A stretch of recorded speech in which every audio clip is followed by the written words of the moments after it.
উপলক্ষে ঢাকা 12 আসনের মাটি ও মানুষের নেতা ঢাকা মহানগর উত্তর বিএনপির সাবেক বিপ্লবী আহ্বায়ক জনাব সাইফুল আলম নীরব ভাইয়ের নেতৃত্বে কেন্দ্রীয় কর্মসূচির অংশ হিসাবে সাইফুল আলম নীরব ভাইয়ের নেতৃত্বে একটি বিশাল মিছিল কারবালার অভিমুখে রওনা হয়েছে। নেতৃবৃন্দ, আপনারা জানেন হাজার হাজার নেতাকর্মী নিয়ে জনাব সাইফুল আলম নীরব ভাই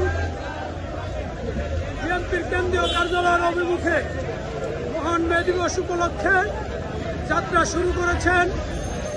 হাজার হাজার নেতাকর্মী ঢাকা 12 আসনের প্রত্যেকটি থানার ওয়ার্ডের বিভিন্ন অঙ্গ সংগঠন ও সহযোগী সংগঠনের হাজার হাজার নেতাকর্মী এই মিছিলে অংশগ্রহণ করেছেন।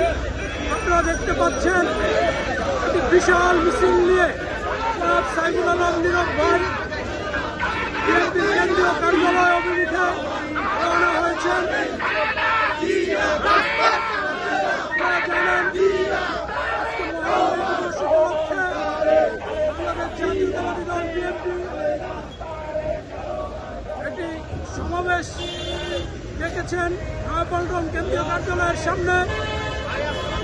তারই লক্ষ্যে ঢাকা 12 আসনের মাটি ও মানুষের নেতা ঢাকা মহানগর উত্তর বিএনপির সাবেক বিপ্লবী আহ্বায়ক জনাব সাইফুল আলম নীরব ভাইয়ের নেতৃত্বে একটি বিশাল মিছিল